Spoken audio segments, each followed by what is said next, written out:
Billy McNeil. And Billy, it's a really extraordinary occasion. It's a colourful side and it's a wonderful atmosphere.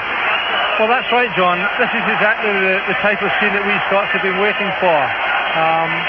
Fortunate enough for us, it's the Scottish type weather we've got here tonight, but there's a magnificent presence of Scottish fans and they're looking forward to a good result tonight. There you see the Scotland lineup. As I said, Alex Ferguson did just have a doubt about who to play alongside Charlie Nicholas and Forster. Picture tells you that he's the man who got the nod. The crowd here is not a big one. The stadium, which is only 4 years old, holds just over 34,000 people. But of course, many of the people here in Mexico can't afford to actually come to the games, which is very sad. Now the Danish lineup. In goal is Troels Rasmussen, the regular keeper. At the back, Soren Busk, Morten Olsen and even Nielsen, vastly experienced. In midfield, Soren Løvig, Jesper Olsen and Klaus Berggren. Preben Elkjær, Michael Laudrup will be the two strikers. And the last names you see there, the other two midfield men, Jens Bertelsen and Frank Arnesen. Piontek, the West German manager, has done a marvellous job in Danish football since he will be keeping fingers crossed now, especially after that England result last night. The hopes in Britain must be that Scotland can produce something. Well, I didn't want to mention that one, John, but yes, the hopes of Britain are now on the Scots. We're underway. Denmark in those red and white strips, playing from right to left. As we look out here, build, and Miller's pass cut out easily by Ivan Nielsen. Now Arnesen, and he's looking down the middle there for Laudrup. He's got good pace and confronted here by Miller. Laudrup knocking the ball across and over the top from Berggren. Scotland must beware of the pace of Michael Laudrup. Well, I think that's obvious right from the start, John, that he got himself right onto the square. By the name of Falaj Kuzam Al-Shakan, who you'd be surprised to know comes from Saudi Arabia.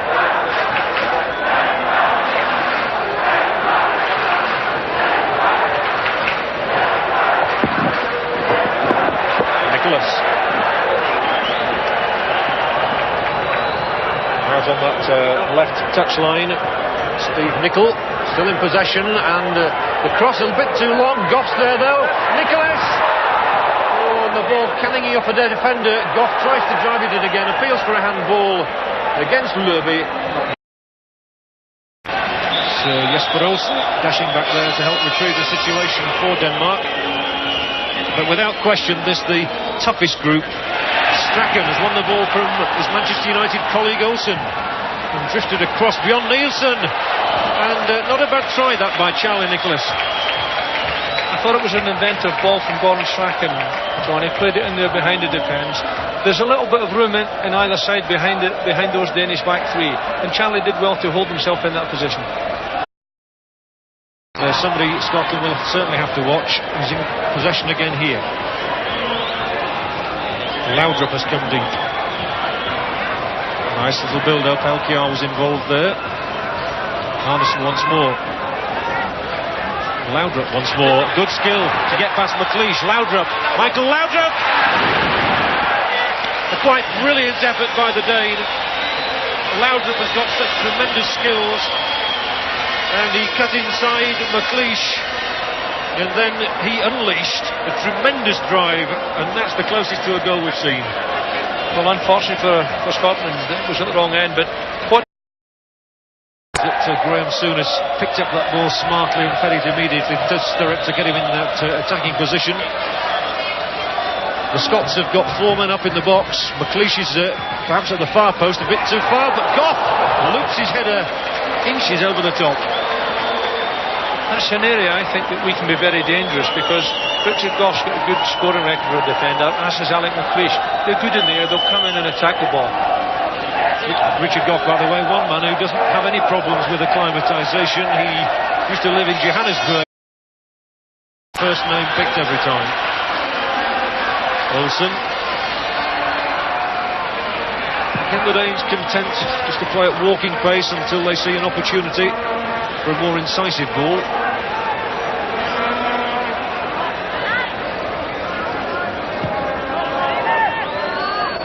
Bertelsen. He's got some space here. We'll try a crack, I'm sure. Always worth a try, and he got plenty of power into the shots, but so many players find it difficult to keep the ball down. Well, I was certainly happy to see.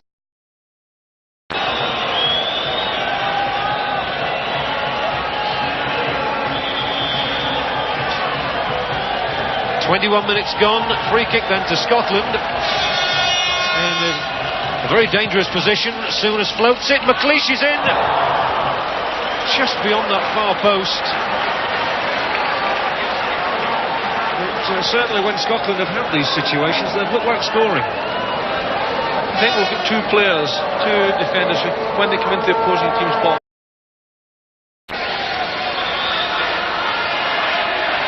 problem actually stemmed from a knee operation which went wrong. So free kick to Denmark. It's 40 yards out. Elkjaer tries his luck, and I don't think Scotland will mind him shooting from that range. I think we're quite glad it went wide of the post, mate. In the UEFA Cup. So some of the Scots know plenty about him. Strachan teeing it up for Souness. Well off the target. He never got the angle right for that.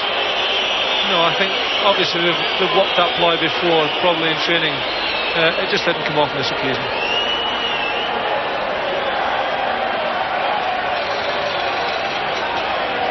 Graham Souness will want to do better than that. He scored, of course, against England at Wembley. Nicholas made a very good start to this match. He doesn't seem to have had much of the ball recently, but now Scotland are coming forward and they've got men up in this attack. Aitken. Now Strachan, who's got a bit of space here. Thought he was going to try his luck. He's got it through. Gough inside the area. Richard Gough. So close. An agonised look on the face of Gough, but a delightful ball through the middle to set up the chance. Beautiful little pass from Barton Strachan there. And Richard Gough, as I mentioned earlier, will cause all sorts of problems. He was only fractional away from opening and scoring for Scotland. He'll be disappointed actually not to have got his name on the sheet with his third Scottish goal there. Now Laudrup knocking it back inside for Arneson. Once more it's Souness who makes the critical challenge.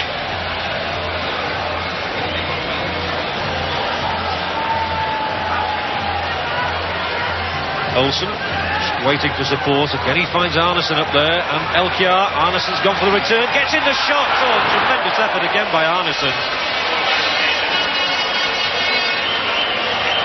It's amazing the number of times we've seen shots which just seem to creep over that crossbar instead of just under it, thankfully for this Scotland. lad can play, but I love the little interchange here, and he saw the opportunity, he saw the space there, and he wasn't all that far away at all. What a good player. Arneson's got... He's been getting in behind them, and if he can continue to do that, we're bound to get something from it. So a whole stream of corners for Scotland, none of them as yet productive. What's happening now? Gough's in there again, and again he can't just keep it down enough.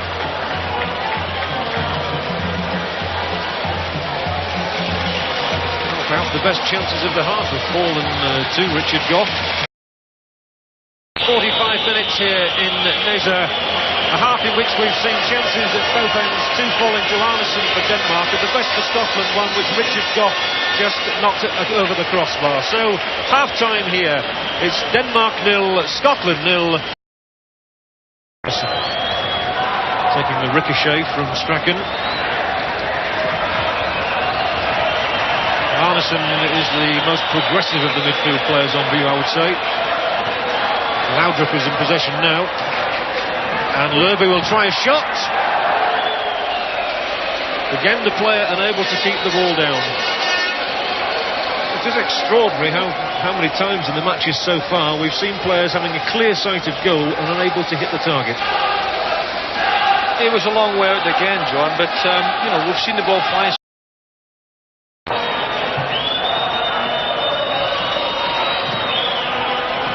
Miller's clearance flicked on. It was a very good flick by Aitken. It found Nicholas, but that's not a good ball from Souness. The first time he's really wasted it.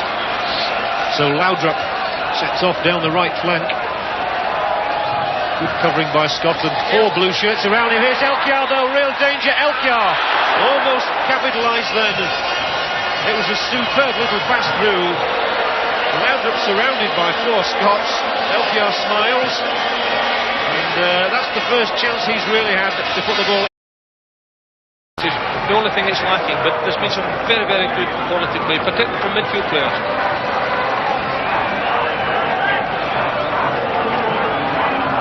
Arneson will run at them all right. Elkiar again is making the run, edge of the area. This is dangerous. Oh, Elkiar still in, and Elkiar scores for Denmark.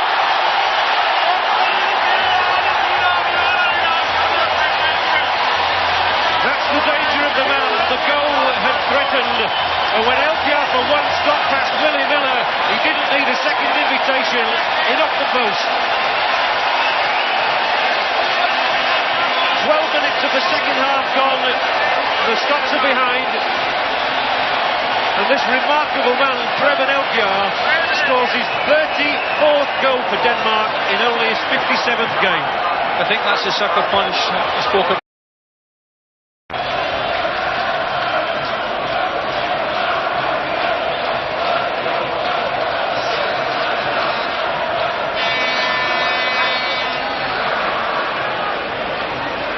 Denmark 1, Scotland 0 then. Preben Elkiar, almost predictably the scorer of the Danes' goal. And here they come once more, and Jesper Olsen slipping the ball inside. Frank Arneson will try his luck and drives it in hard and high. Arneson's probably had more shots in this match than anyone. We've seen a tremendous display in this match from Frank Arneson.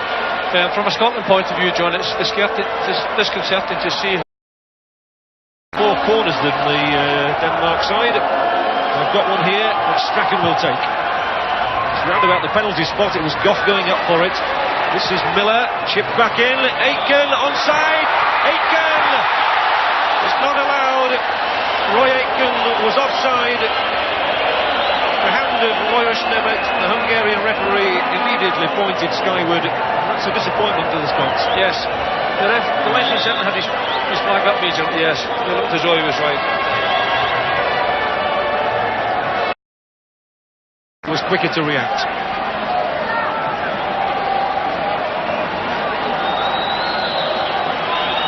McLeish waiting for someone to make a run ahead of him. That man eventually is Strachan. Now asks Souness to do something. And everybody is in the Denmark half of the field, save Jim Leighton at the moment. That's a good ball from McLeish. Strachan. And the cross. Oh! Did it creep in at that corner by the post? Almost. Oh, goodness me. Well, the Danish hearts were in their mouths there. Rasmussen almost caught out on his near post. That couldn't have been far away at all. He certainly was caught out. Whether the ball moved in the air or not, I don't know, but it certainly was caught out. It couldn't have been far away from being over. Oh, but now McLeish has lost possession, and Elkiar might well receive the pass here and could put Scotland in deeper trouble. So close and so quick, the Danes breaking them. As the ball was laid back inside by Laudrup, Elkiar had a very good chance.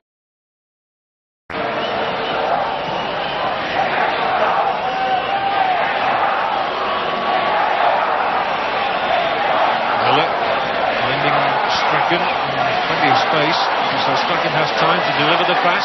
He finds Malthus, and here's Nicholas inside the area, cutting inside. Charlie Nicholas rolling it back, a chance for Souness. If he strikes it well, a disappointing end. Such a good move there, and that really was a gilt-edged chance for Graham Souness. It was vintage Charlie Nicholas. He took 2 or 3 defenders out of the play, set up a lovely chance for Graham, but unfortunately he screwed his shot wide.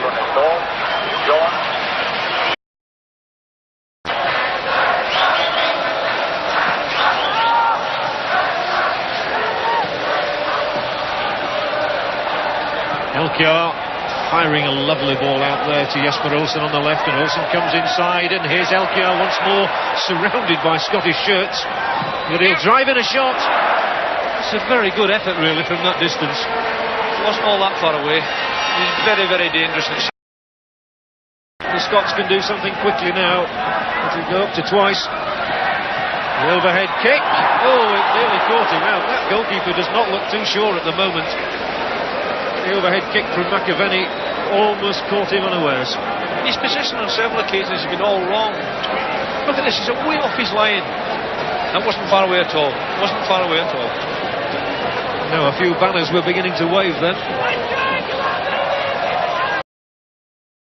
The referee urges Denmark to get on with it, but now raises his hand, it's all over. And Denmark have taken the honours here in Nizza. It's not a good start for Scotland. The final scoreline, as you see there, is Scotland 0, Denmark 1. A goal after 56 minutes by Preben Elkjær separates the sides. A quick thought.